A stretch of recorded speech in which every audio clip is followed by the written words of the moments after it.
Asian কাপের বাছাই পর্বে ভারতের কাছে হোম অ্যাডভান্টেজের তিক্ত অভিজ্ঞতা নিয়ে এবার ফিরতি ম্যাচ খেলতে প্রস্তুত বাংলাদেশ।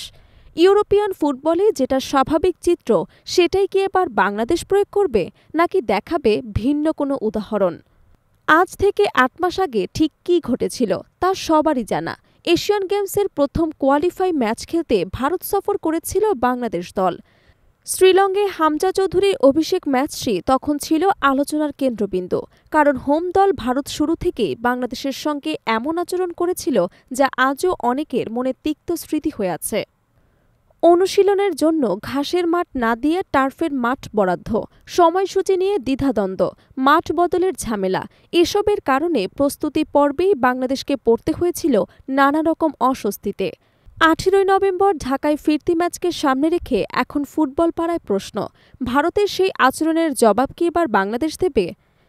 কেউ বলছে ভারতের মতোই উচিত জবাব দিতে হবে, আবার কেউ মনে করছেন আন্তর্জাতিক ফুটবলের মর্যাদা রক্ষা করে আত্মীয়তা দেখানোই উত্তম। তবে ফুটবলের বাস্তবতা হল হোম দল কিছুটা সুবিধা নেয়। ইউরোপিয়ান ফুটবলে এটা বহুদিনের সংস্কৃতি, তাই এবার বাংলাদেশ কী করবে সেটাই এখন আলোচনার কেন্দ্রবিন্দু। গত ২৫ মার্চ ভারতের বিপক্ষে এএফসি এশিয়ান কাপ বাছাইয়ের গ্রুপ ম্যাচ খেলতে গিয়ে নিদারুণ ভোগান্তিতে পড়ে বাংলাদেশ দল। ঢাকা কলকাতা শ্রীলং দীর্ঘযাত্রার পরই শুরু হয় সমস্যার স্রোত। ম্যাচটি ঘাসের মাঠে হলেও অনুশীলনের জন্য সেই ঘাসের মাঠ পেতে বাংলাদেশকে করতে হয় প্রাণান্তর চেষ্টা। স্বাগতিক ভারত ঘাসের মাঠে স্বাচ্ছন্দ্যে অনুশীলন করলেও বাংলাদেশকে দেয়া হয় টার্ফের মাঠ, তাও অর্থের বিনিময়ে। অনুশীলনের সময় কখনো বিকেল ৬টা, কখনো ৪টা বলে জানানো, এর ফলে দলের পুরো শিডিউল এলোমেলো হয়ে যায়। প্র্যাকটিস ভেন্যু ছিল হোটেল থেকে ১ ঘণ্টার দূরত্বে, যা খেলোয়াড়দের শারীরিক এবং মানসিক প্রস্তুতিতে নেতিবাচক প্রভাব ফেলেছিল। শেষ পর্যন্ত যে টার্ফ মাঠ দেয়া হয় সেখানেও জ্বালানো হয়নি ফ্লাড লাইট, ফলে সন্ধ্যার অনুশীলন পুরোপুরি ব্যাহত হয়।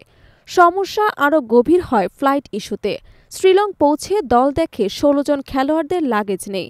গভীর রাতে সেগুলো হাতে পেলেও হোটেলে গিয়ে দেখা যায় দলের জন্য বরাদ্দ রুমই পর্যাপ্ত নয়। এতে খেলোয়াড়রা দীর্ঘ সময় লবিতে বসে থাকতে বাধ্য হন। পরে রুম সমস্যার সমাধান হলেও ততক্ষণে পরিস্থিতি আরও বিব্রতকর হয়ে ওঠে।